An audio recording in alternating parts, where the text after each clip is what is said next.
밥그릇은 1번, 2번, 3번, 4번의 패턴이 있는데 안 보신 분들 위해서 밥그릇 기법 한번 설명드릴게요. 이건 알고 있으면 결국 써먹는 장이 나옵니다. 밥그릇 기법은 이제 우리가 본인만의 시각으로 여러 가지로 만들어낼 수가 있어요. 그 중요한 거는 저 같은 경우는 한 1년선을 기준으로 하는데 1년선이 224일선입니다. 224일선. 6개월선이 뭐예요? 6개월선이 111선이고요. 그리고 2년선이 448일선인데 제가 주로 밥그릇 기법을 사용하는 거는 이 세 개 선을 중점으로 하는데 가장 제가 이제 기준을 삼는 게 224일선을 제가 제일 중점으로 제가 생각하는데 경우에 따라서 112일선이나 448일선을 할 때도 있다. 이거는 뭐냐면은 그 종목의 흐름에 따라 다른 거거든요. 그 밥그릇 패턴을 이제 이 기준으로 봤을 때 1년선, 1년선이라는 것은 우리가 1년간의 파동의 크기라 보시면 돼요. 그 1년선 같은 경우는 이제 최소 50에서 100% 정도의 수익률을 노려볼 수 있는 자리고, 뭐 448일선을 기준으로 한다면은 뭐 최소 100% 이상, 그리고 112일선을 기준으로 한다면은 뭐 한 20-30%, 이렇게 이제 보시면 되는데, 저는 이래요. 1년선을 기준으로 보고 나머지 선들도 참고해가지고 뭐 50%를 먹을 수도 있고 뭐 30%를 갈 수도 있고 이렇게 되는 거거든요. 그래서 1년선을 기준으로 이제 제가 잡은 거예요. 이거는 이제 1년선을 해도 되고, 뭐 본인이 111선 해도 되고 60일선으로 해도 돼요. 20일선으로 해도 돼요. 그거는 본인의 성향에 따라서 다른 부분이고, 일단 1년선 기준으로 하면 1년에 224일선의 평균이 있어요. 이게 평균이 뭐냐면은 1년간의 주가 흐름의 평균이라고 보시면 돼요. 근데 1년간 주가 흐름이 만약에 박스로 움직이면요, 이 224일선이 행보를 하겠죠. 그죠? 중간으로 행보를 하고, 만약에 1년간의 주가가 이렇게 위로 우상향을 하게 되면은 어떻게 돼요? 224일선 밑에 이렇게 깔리겠죠. 만약에 1년 동안 이렇게 주가가 내려갔어요. 내려가면은 224일선이 이렇게 머리 위에 이렇게 있을 겁니다. 그죠? 우리가 주식은 저평가에 잡아야 된다고 생각합니다. 그러니까 이 저평가를 우리가 확인해내는 방법 중에 하나가, 쉽게 말하면은 저평가가 있고요, 안 좋아지는 게 있어요. 저평가와 기업 자체가 안 좋아지는 게 있어요. 기업 자체가 안 좋아지는 건 어떻게 되냐면은 스무스하게 이렇게 내려가요. 파동을 그리면서. 근데 순간적으로 이제 기업이 갑자기 저평가되는 경우가 있어요.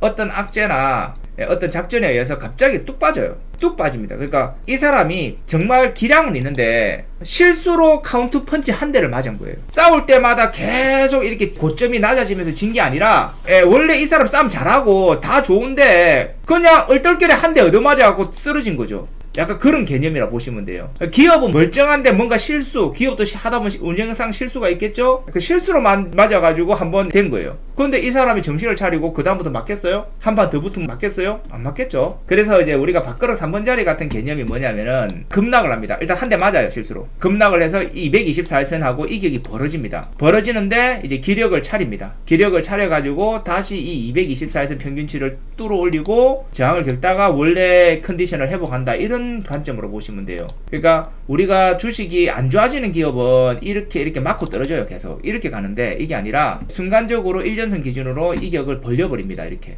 쫙 이렇게. 그러니까 이 평균치하고 이격이 벌어지면서 순간적으로 급락이 나오고, 이게 보통 악재가 강력하게 터지면 이런 게 나와요. 아니면은 세력들이 이제 이탈하고 나서 다시 저평가로 들어오는 거죠. 그러니까 1년 평균 대비해서 밑에 있으니까 저평가다. 이렇게 되는 거죠. 그러다가 이제 이거를 치고 올리면서 원래 주가로 돌리는 그런 개념이 밥그릇이에요. 그래서 1번, 2번, 3번, 4번의 구간을 정해놓고, 그러면 단테는 2번에서 잡으면 되겠네요 라고 하잖아요. 아니에요.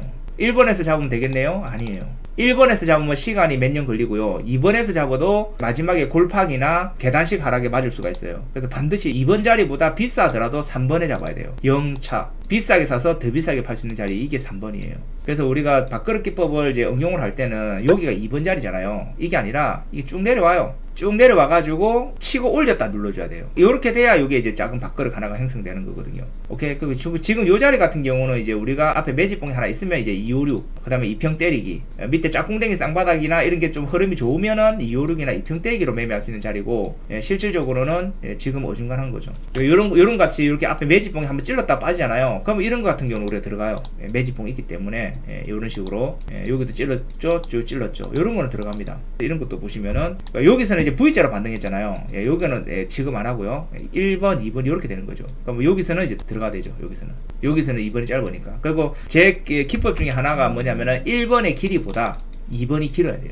무조건. 그러니까 삼각형으로 딱 연결했을 때 이 면과 이 면을 비교했을 때 2번이 무조건 길어야 돼요. 그리고 흔들기가 나오면 나올수록 훨씬 더 이득이다. 그러니까 보통 보면은 이 길어지는 시점 있죠. 1번보다 2번이 길어지는 시점에서 막 흔들어요. 흔든다는 것은 이제 여기서 세력들이 3번을 만들어가고 있다는 증거입니다. 그리고 실패해서 한번 골 팠다가 가는 경우도 있어요. 골 파거나 한 번 더 뺐다가 이렇게 가는 경우도 있긴 있습니다. 비교해보세요. 1번하고 2번하고 이게 딱 길이가 비슷해지는 자리에서는 흔듭니다. 여기서 막 웬만한 종목들이 이렇게 거래량 터지면 흔들어요. 안 흔드는 것보다 흔드는 게 훨씬 좋아요. 있다는 거거든. 이런 거를 우리가 이제 판단을 하는 거죠. 이런 거는 별로 안 흔들었죠, 그죠? 이런 거는 좀 별로 안 흔들었고, 이런 거는 나중에 흔들 때까지 좀 기다렸다가 이렇게 들어가면 돼요. 이거는. 우리가 이제 주식을 볼 때 미인을 찾는 요령이라고 보시면 돼요. 아, 단테는 미인을 저렇게 찾는구나. 오케이.